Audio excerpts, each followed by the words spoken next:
Welcome to the Innovations in International Philanthropy Conference. I am honored and delighted to have the opportunity to open this event with a conversation with the incredible Malala, who is such a mentor to those of us working to empower women and girls globally. Let me begin by asking you, Malala, about the recent report Malala Fund published, A Greener, Fairer Future. You see, I have been working in the field of girls' empowerment for many years and have never seen this connection which you're making between girls' education and climate change mitigation. It is such a powerful report. You highlight concrete ways as to how supporting girls' education actually supports climate mitigation and adaptation. I find it very, very insightful and practical recommendation of what donors and others can do to support climate change. But at the same time, usually it is not an obvious connection. Can you tell us about Malala Fund's Climate and Girls Education Report and the reactions you're receiving to it, Malala? Yes, thank you so much, Wendo, for your time today. And girls and women are disproportionately impacted by climate change. And we are recently involved in discussion about climate change, but oftentimes we forget how it impacts humans, how it impacts women, children, girls, especially how it affects their school, their environment. And the research that Malala Fund conducted shows us that climate change is putting girls at risk of losing their education. We estimate that around 12.5 million girls would not be able to have access to their schools by 2025 every year. And it is very clear, like climate change is causing droughts and floods and other climate disasters, and those things can have a huge impact on girls. And girls are always the first to drop out of school because of safety reasons, because of lack of facilities. So in those situations, we talk about climate disasters, but we don't sometimes look at how it is impacting the lives of individuals, especially girls and women. But then on the other hand, in the same research studies, we find that girls' education also, girls' education is a solution against climate change. If we invest in quality green education for girls, it allows them to be part of the problem solving. It allows them to have access to critical thinking, and they can be advocates for themselves. They can have access to green jobs and green solutions, and they can also be part of those groups that are finding solutions to climate change. So girls' education is impacted by climate change, but it also acts as a solution to climate change. Wow, that's incredible. When you talk about 12.5 million, putting faces to those numbers brings in, a new outlook. And thank you so much for the research.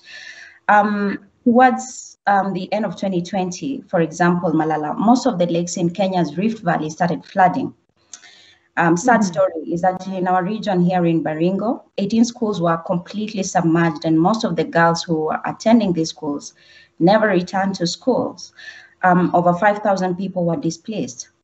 The world is on the brink of a climate catastrophe, as you can see, with the countries and people that have contributed the least to this problem feeling its effect and impact the most. Women and girls are, as you said, also disproportionately bearing the impact. If I may ask, what actions are you looking for leaders to make on climate and girls' education? Leaders must recognize that climate change, girls' education, and gender equality are not separate issues. These issues are interlinked, and it's very important that they, in their future decision making, do look at the role that girls' education and gender equality would play in addressing climate change.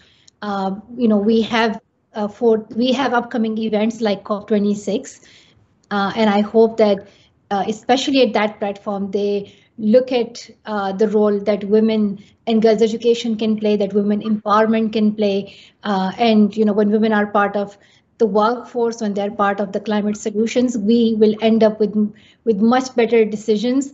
And we also need to, look at the role that other policies will play, such as limiting carbon emissions, and helping communities to adapt to the realities of climate change, and just ensuring that we give education to our children, especially girls, to that they need to have to fight climate change. And education has played such a key role in empowering young people to realize how important their voices are right now to talk about climate issues.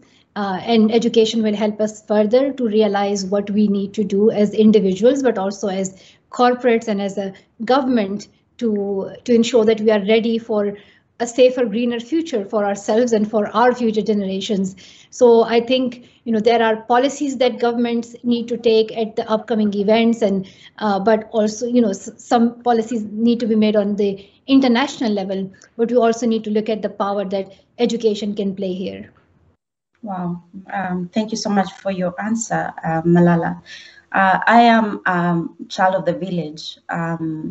I'm actually stationed right now in a small village called Mogotio in the northeast part of Kenya. Opportunity for quality education changed my life and enabled me to start Dandelion Africa. Now, I know from my work that one of the major focuses of the Malala Fund is challenging social norms that limit girls' potential. At Dandelion Africa, we do this by working with boys and men.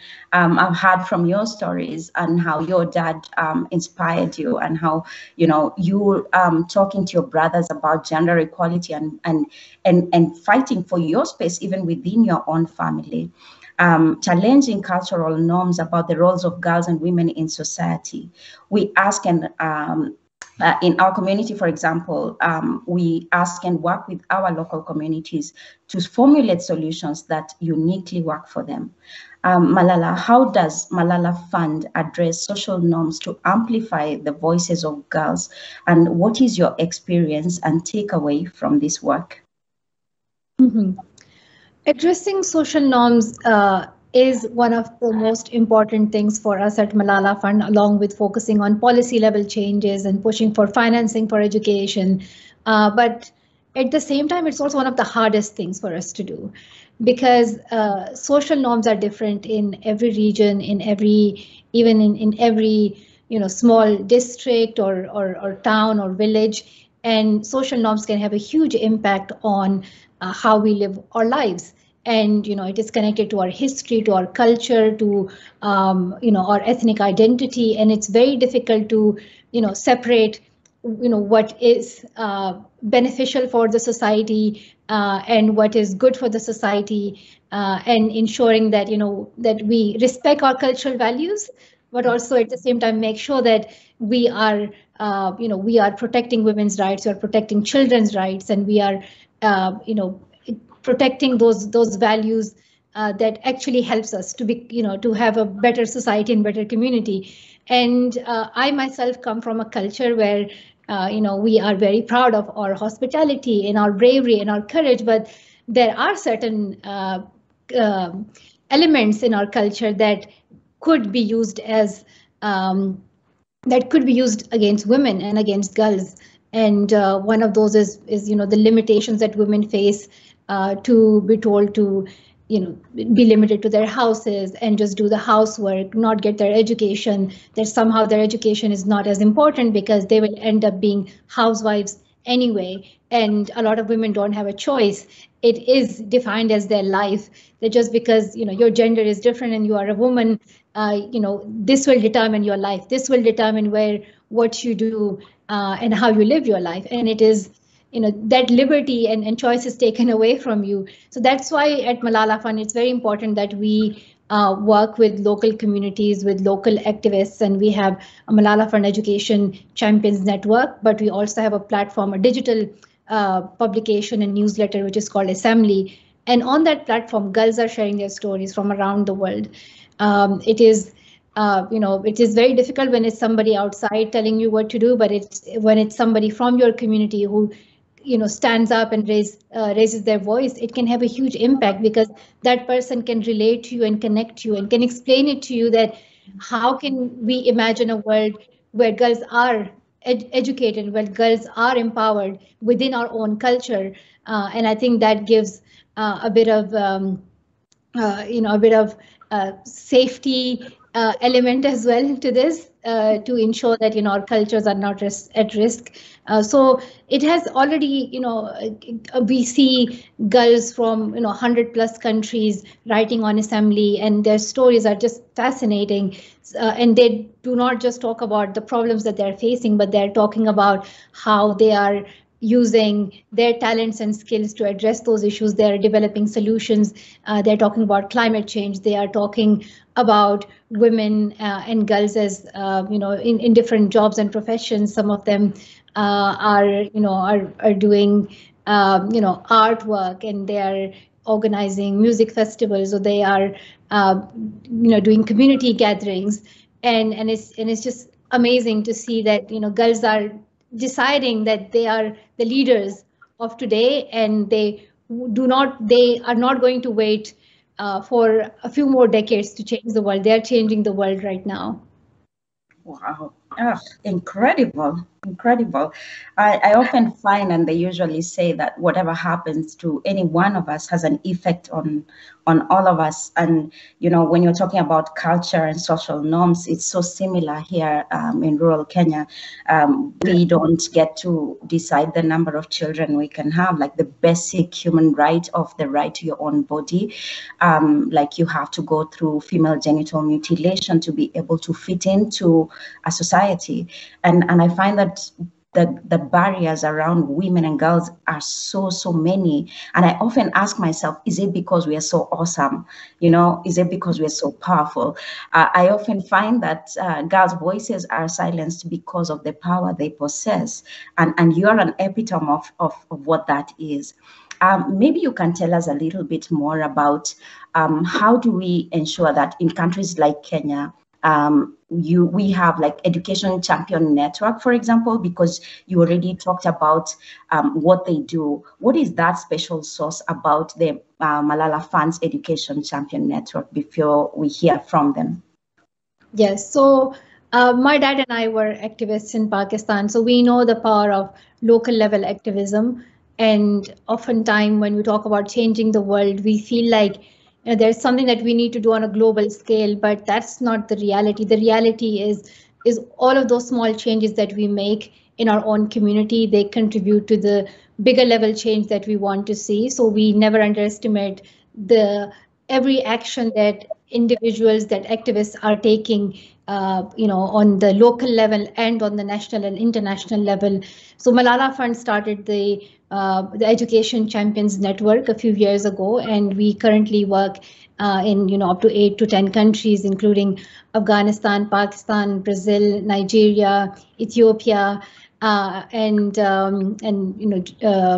Lebanon and Turkey. So in what we have learned from our champions is that first of all, when they're working in one country and they are fighting for the same mission, like girls' education, there are 7 or 8 champions in Pakistan, for instance, and they come together, they realize that they are fighting for the same goal. And Malala Fund has provided them with a platform where they can make their advocacy work more impactful and more powerful. The same we see in Afghanistan and in Nigeria. It has actually strengthened the unity of the civil society, and it helps us build more pressure on governments, on people who are, our policymakers and decision makers, to realize that the civil society is there and they want immediate actions for girls' education. For example, in Nigeria, our champions have been working to push for emergency for girls' education, and when sometimes you just forget the power of local activists, but it really works because in the end, the elected members, they want local support, and they know that when civil society is there pushing them towards a policy, and it's not just 1 or 2 people, but it's many of them, that really helps them to push for those policies. And we have seen a lot of successes in Nigeria, in some of the states where education laws were passed, and similar, we have the same case in Afghanistan and Brazil as well. In Afghanistan, for instance, our champions not only do advocacy on the local level, meeting parents and teachers and spreading the message there, but they also interact with the with the First Lady and with the education, with the religious ministry as well, because we know that religion can play a huge part in so many communities. And when we explain that girls' education is also part of religion and faith, that can help many people see that it is not an alien concept, that it is something that is there, that is compatible with their culture and religion. So I think it's really important for us to ensure that the idea of girls' education is localized and it's accepted in those local communities. And we are seeing the same in Pakistan, in India, and in other places as well. And it's incredible that the work. It's incredible to see the work that they are doing.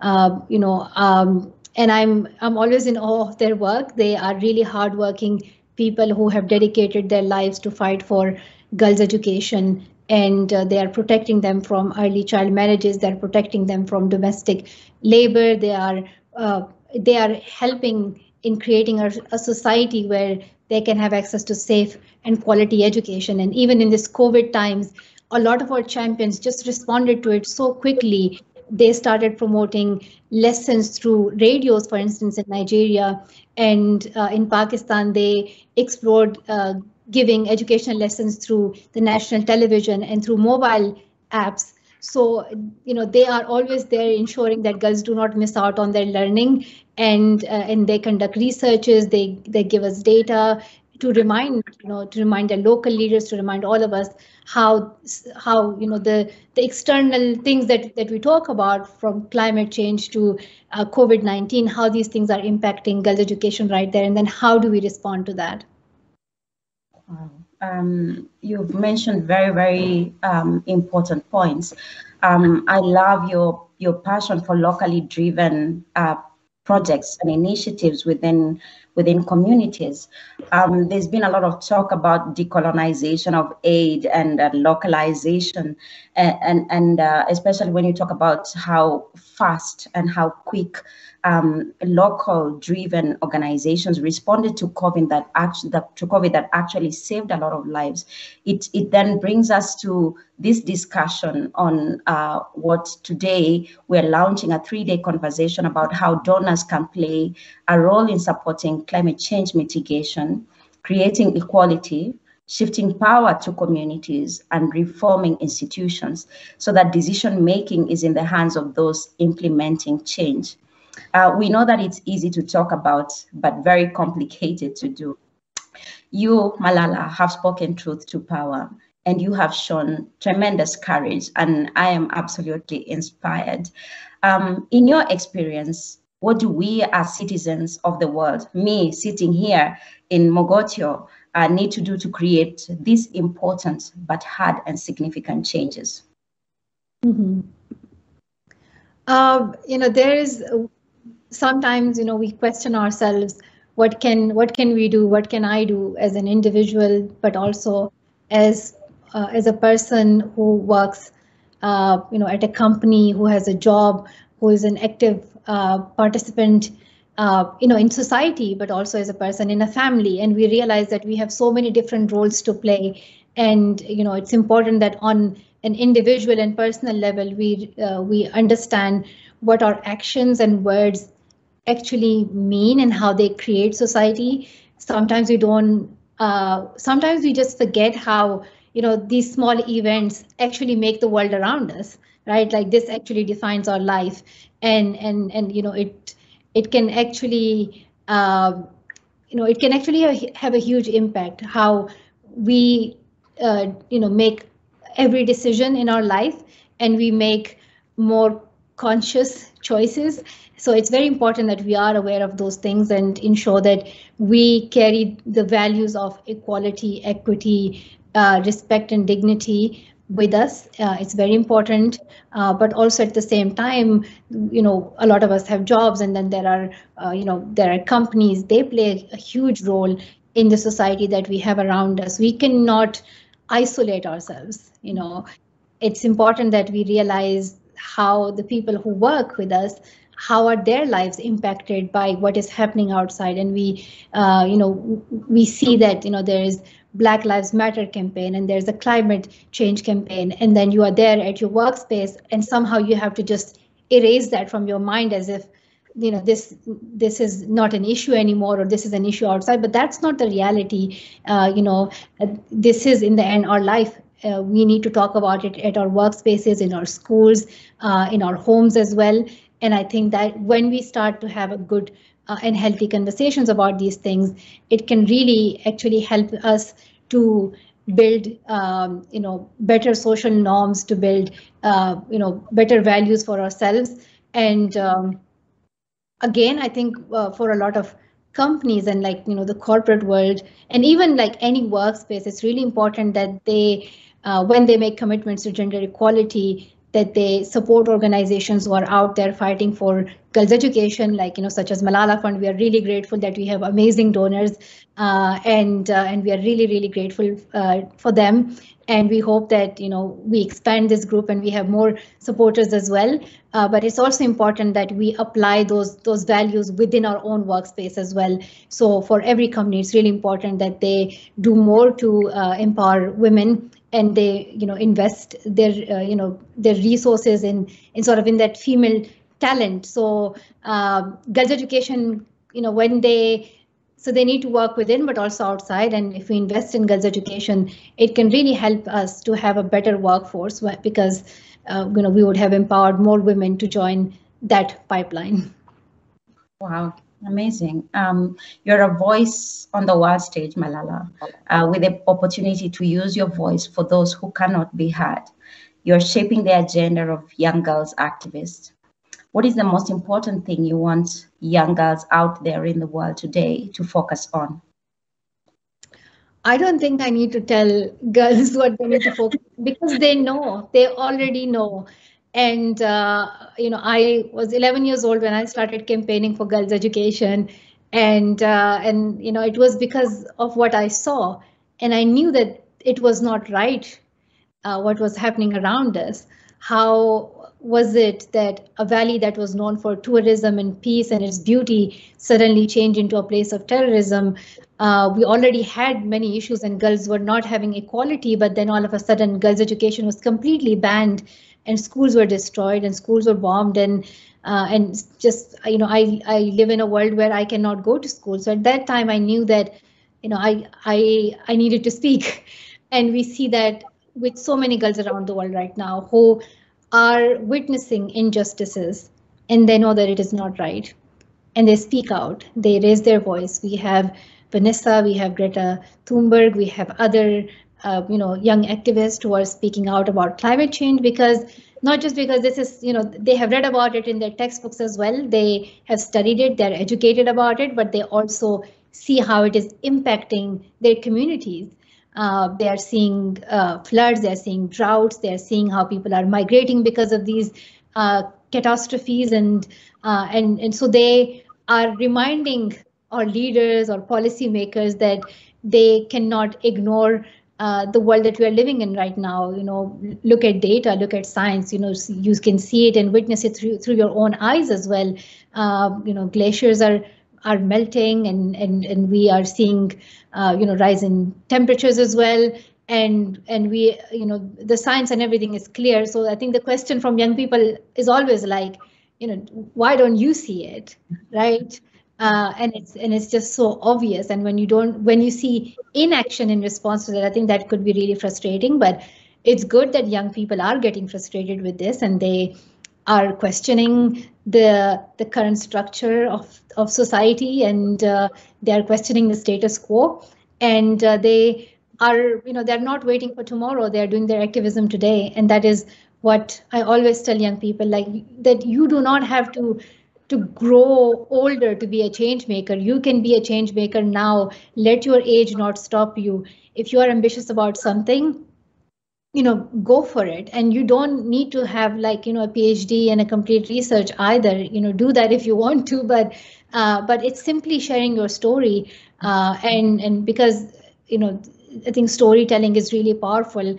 And I started my activism, with simply sharing my story and just reminding people that this was not okay, where just because I was a girl, my education was taken away from me. And this was happening to thousands of girls in Swat Valley. So, we are also seeing girls talking about, the gun laws, and they're talking about gender inequality. They're talking about harassment. They're talking about work safety. And this is just incredible. So I don't have any message to them. I always say, believe in yourself, and that you are giving us hope. So continue giving us hope for a better future.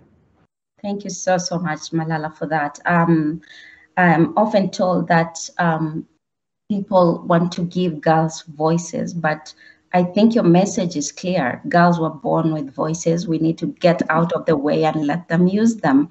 Malala, this work is not easy. I know, because as an activist myself, I wake up to it every day. What keeps you up at night in relation to the incredible work you do? I think about 130 million girls who are out of school. And over the past few years, that number hasn't changed as much. We know that we have seen progress in the past few decades, but decades is a very, very long time. And the next goal is that we give quality, safe, complete education to all girls by 2030. That is what world leaders have decided in the Sustainable Development Goals. So if that is our goal, and that should be our goal, then we need to act now. We cannot wait. So I hope that that we reach that day when we see that last girl was out of school entering her school, and this number goes down to zero, where no girl is out of school. So that is my dream. We all know that there are many places where the only hope for girls is to be in school, is to be educated. That gives them a safe future, that gives them a better future. So education can really empower so many girls around the world, and it not only helps girls, but it helps us as a society as well. There are so many researches and studies that have been done on girls' education, and it shows that girls' education is a solution to climate change. Girls' education is also a solution to having a healthier society. We saw the roles that doctors and nurses have played in helping us to confront the COVID health crisis. And for a second we think about it, if we have more and more girls being educated, being in the workforce, it can really help us prepare for a safer and healthier future. Girls are, can play a huge role in the decision making as well. When you have more voices, at the table, you end up with better decisions. But also, like in the end, there are moral reasonings as well. It's a basic human right of girls to be in school. So why, yes, there are other advantages. When you invest in girls' education, it adds up to $30 trillion to the world economy. The likelihood of war decreases, and we can reduce poverty, all of that. But aside from that, it's also their human right. And why should a girl not be in school? Why should that right not be given to her? So it's something that our leaders and our policymakers need to take seriously. We also need to address social norms. We also need to address the quality of education that children receive in their schools, so that we must ensure that we provide them with gender sensitive and climate related education as well. That's what they need. And and these are the goals of Malala Fund. We have been working on it for the past few years, and we'll continue to work on it. And we're already seeing a lot of progress, thankfully. A lot of world leaders now talk about girls' education and their secondary education. They're a bit stingy about their financial commitments, but we will put pressure on them. We'll continue to do that and ensure that they not only support girls' education through their words and speeches, but also take substantial actions for girls' education. They make financial commitments. But I'm, and you will hear from our champions as well, and they'll share more about the work. But we are always just really grateful to everyone who makes this work possible for us. And some of our key donors are in the audience, and we hope that we continue to have the support because without your support, we would not be here and we would not be able to do all of this. Wow, incredible. Thank you so much, Malala. I think that all of us, without this support of people who think like us and who see the future the way we do, our donors, our partners, our friends, our family, we would not be here. It's often said that system change is spoken, but very hard to act on. Malala, I am inspired by you as you continue to build a better, greener, fairer future for this and the next generation. It's been an honor talking to you today. Thank you very much. Yeah, thank you so much, Wendo. So nice speaking to you. Okay, everyone, we have a signed copy of Malala's book up for grabs. And ensure you engage and participate fully over the next 3 days, and you could receive this awesome prize. Thank you.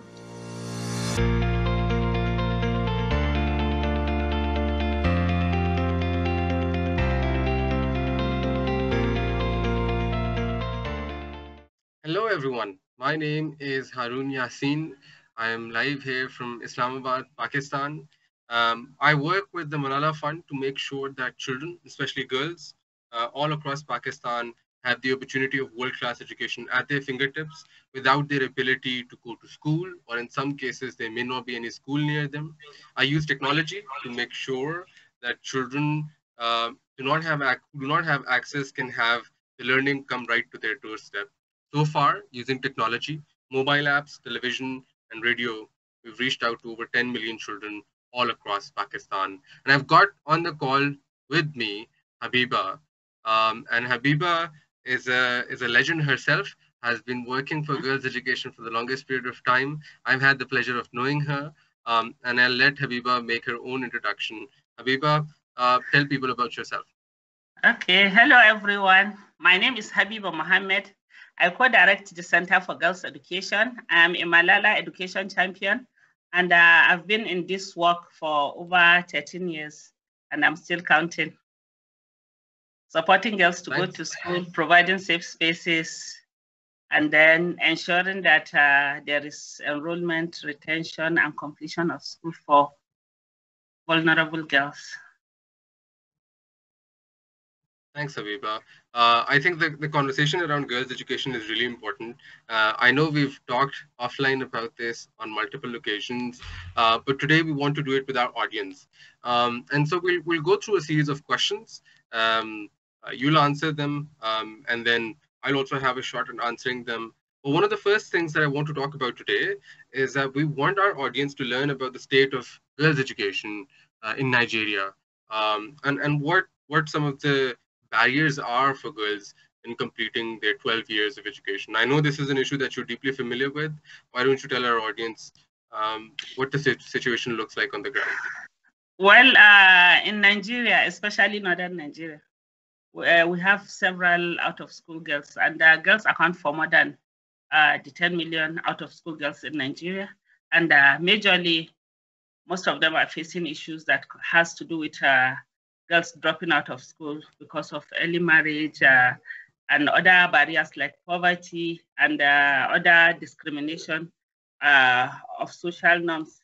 And in Nigeria, about 30% of girls that are between 9 to 12 years are out of school.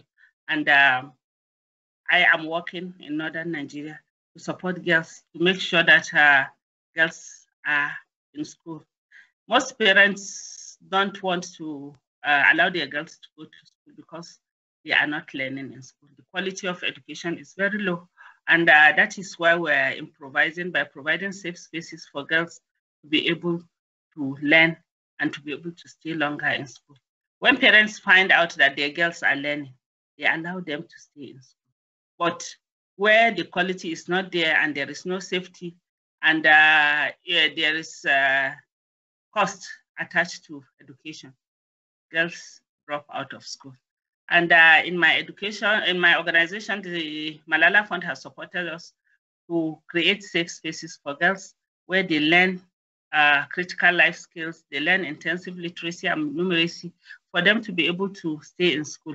And one of my work for the Malala Fund is to advocate to lawmakers for them to make sure that they guarantee free, safe, and quality education for 12 years for every girl, wherever she is. Thanks, Habiba. Quite frankly, it looks very similar in Pakistan as well. Yeah, I would like to hear from you about Pakistan. I mean, the situation. Let me start with the story, in fact, and then we can talk about the situation at large. But we worked with a group of girls who'd been out of school for more than 6-7 years. They dropped out after completing their primary education. They didn't have any secondary school to go to. The secondary school that was nearest was about 1 hour's drive away. They didn't have any car. They lived in an unsafe area. And so quite naturally, they dropped out of school. They started working in the fields. And I remember when we went down to, so basically we tried to solve the problem by bringing tablets loaded with the education material in the form of videos and assessments to the child's home. And I remember when we did that, the fathers of the girls did not want to sign on to the program because they felt that it was going to consume the time of the girls, time that they could spend in the fields, time that they could spend helping their families out. And so they straight out refused to become part of the program. And we very, they very reluctantly, after a lot of pushing, agreed to be part of the program. A year later, their girls, they still went to the fields. They used to come back, and at night, just as they were about to fall asleep, in the 30 minutes before that, they would put the tablets on, and sometimes they would fall asleep reading material on the tablets and learning what they were supposed to be learning in schools. And the next day, they would meet up outside the fields, and they would discuss what they just watched on their tablets. Sometime later, they had passed 2 years of education in a single year. They completed their curriculum. The state had agreed to give them a certificate, and their teachers had called these girls to the schools, their previous schools, and they had received certificates from the government as well. And at this moment, we caught up with some of the parents who'd originally been opposed to the program and asked them what changed. And they said, well, we weren't sure what quality we get. But now we see it with our own eyes. We see them studying, and we know what they're studying. In fact, one of the fathers told about how his girl helps him do the financing and the calculations once he's sold his wheat to the main market. And that's the kind of education that we want to give, right? It should show dividends. Yeah, practical. And so I agree with you. I think in Pakistan, because learning is poor, quite a whole lot of girls, even when there is an opportunity, might not be going to school. And that is something that means that we have, alongside Nigeria, I think it's only second to Nigeria, the biggest out-of-school population in the world, about 22.5 million children. And we think that, we think that technology can play a huge role in doing that. I want to talk about these barriers a little bit more. I want to talk to you about what you do in response to these barriers. I imagine it must be very tough trying to change the mindset of an entire population to send their girls to school. And you've been doing it for quite some time, more than a decade. What have you learned from the process? Are there any surprises in this? Is there something that you'd like to share with us, which is, which even left you surprised despite all these years? For me, what we do is we create safe space for in-school girls that are already in school, for us to support them with intensive literacy and numeracy so that they will be able to cope and learn with their co-students in school. And when they learn, they stay longer in school. For the out-of-school girls, we work and support them with safe spaces too. And in these safe spaces, we train female teachers to become mentors so that they will be able to support these girls in their safe spaces. We do intensive literacy and numeracy, life skills that has to do with girls understanding that they have self-esteem, they can negotiate with their parents to stay longer in school, and for them to understand their biology through the reproductive health information that they get. And they need to eat healthy. That is why we do the nutrition program. And then for the gender-based violence, which is very widely spread, we try to make sure that the girls understand what gender-based violence is. They have the information and where to go to when there is problem. But ours is to make sure that we prevent gender-based violence. And what we do basically is to work with other champions from the Malala Fund to advocate to government on issues that has to do with girls staying longer in school, which is one of them is that we encourage government leaders to pass on the amendments of free, safe education for all girls wherever they are. And what we want is this issue of kidnapping, especially the one that you know of, which is very clear, the Chibok girls. It has been rampant now in schools in Nigeria. So we want a situation where the schools will be safe and it will be free and there will be quality of learning when the government train and retrain teachers to be able to deliver lessons effectively. And some of our girls that have graduated from our safe spaces, our complete package for safe spaces is 2 years. So those that have graduated secondary school come back as cascading mentors in their community. And they help to support the mentors. And when younger girls see them, they tend to look up to them as role models and want to be like them.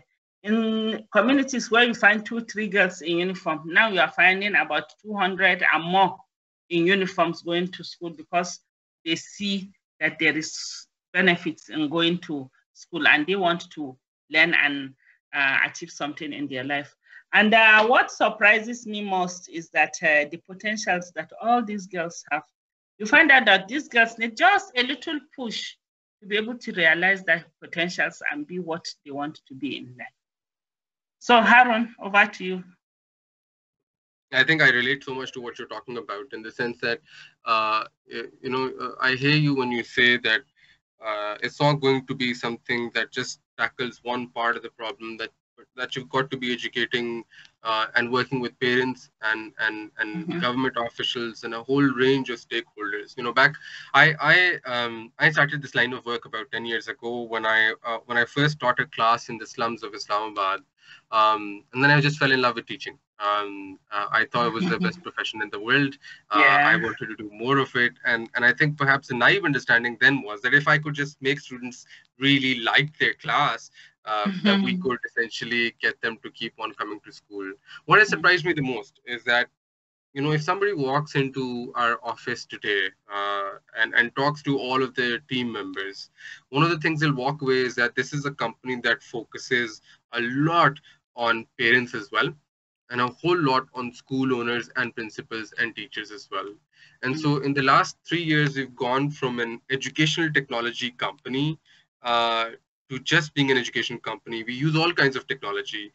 Previously, there was only mobile phones that we used to use, and now we've switched to using radio and television and small feature phones, as well as community outreach to make sure our programs reach people who don't even have any access to technology. So we've turned into an education company. But more importantly, I think the other thing that we've discovered is that as long as we were, at the core of it, how we make kids learn is that we make them have a lot of fun in the classroom.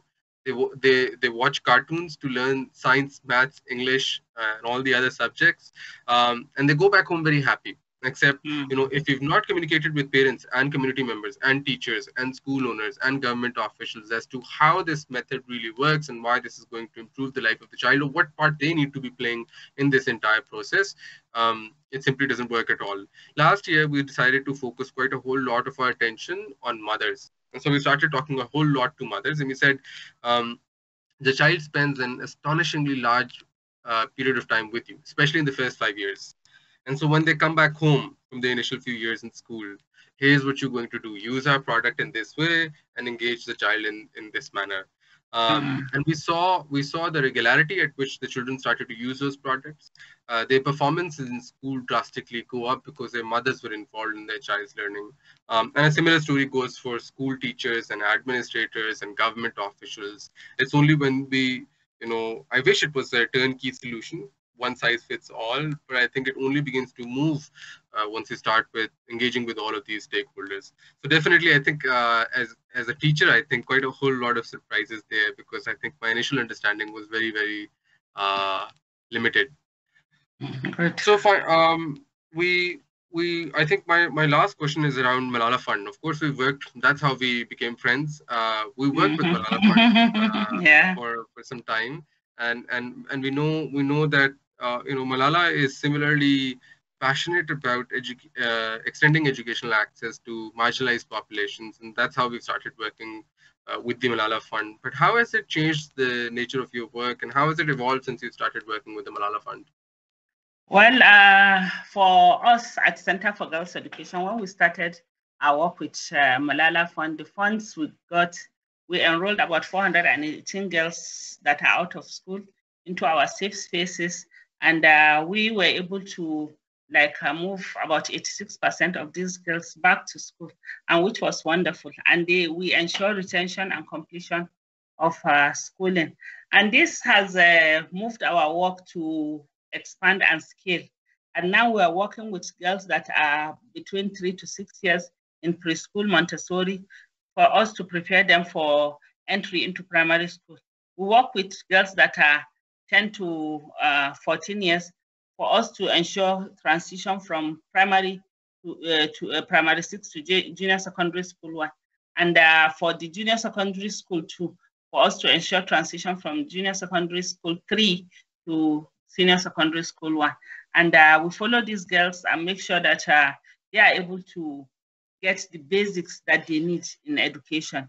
And in our safe space, we provide them with energizers, which motivate them, and we give healthy snacks during break time in the safe spaces, which motivate them to want to always stay in school. We work with the mothers of these girls, and we select 20 from each community, which we call the role model mothers, for them to support our girls whenever there is any problem of parents not allowing girls to go to school, or any other issue of maybe early marriage or dropout, whatever. And they support us because they see themselves as role models, as we call them. And for the men, we call them community champions. We work with them to support girls to stay in school. And they support girls that have their secondary school that are very far from the community, to make sure that these girls go to the school safely and get back safely. And for us, we work with married adolescent girls too that were not able to continue with schooling, for us to see how we can get them back to school even after they are married, and for them to space their children and be able to get what they want in education. And for those that cannot go back to school, we have vocational skills that we are training them in, and we're breaking gender barriers because we're getting girls to do vocational skills that people think it's just for men. For example, phone repairs, electrical, electronics, and they do shoemaking, bag making, poultry, animal husbandry, and the rest. For them to be able to earn and have a voice in their family, so that when there is anything, they can be included in decision making, and they will know that they have a right, and they are working towards ensuring their rights and the rights of others in their community. And we have reached more than 70,000 girls with our work in 4 states in Nigeria, in northern Nigeria, and we are still counting. And we have supported another organization in Niger, Maradi, to start a similar safe space like ours. And they have created their centers, and they have reached about 1,000 girls so far. And we hope that one day we walk up to us reaching every girl wherever she is, and we'll leave no girl behind. Thank you. Thanks, Habiba. I think what I really love about this approach, and I think that's been reflected in all of the conversations that we've had today, is that you're very keen about keeping the entire community involved, and that's something that is very important. It's very important that we have different kinds of stakeholders and having all of them involved in this process, and that means that you take everyone along on this journey together. I think the Malala Fund has played a very important role for all of us. For our organization, some of our most impactful work has come in a partnership with Malala Fund. I tell this story to everyone. Right, here's how we became partners with Malala Fund.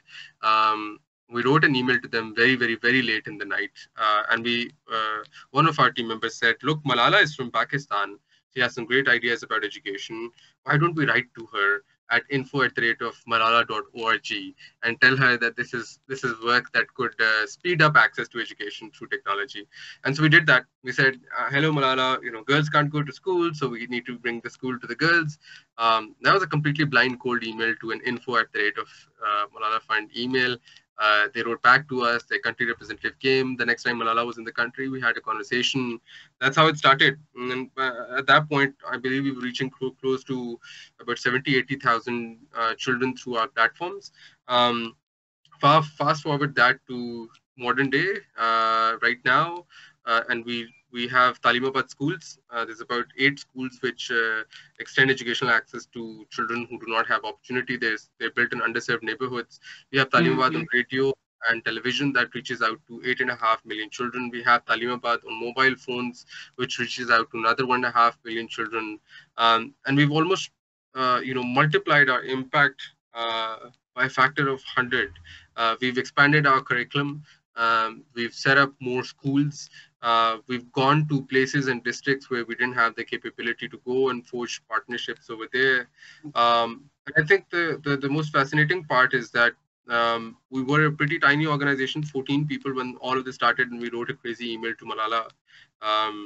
And since then, the Malala Fund has been the key part is that they listen to what we have to say, and they listen to what we feel are the right solutions to address the pressing problems. And they mean it when they say it, that education champions have knowledge of context, and that's what helps them build solutions, lasting solutions to change and challenge problems in girls' education. So it's been a fascinating journey. I'm pretty sure it's not done for any of us, and this is a lifetime's work. But thank you so much, Habiba, for having this conversation with me today. I know we've discussed this, but it's all the more to share it with a wider group of people. And thank you, everybody, for thank you too, Haroon. to us. Yeah.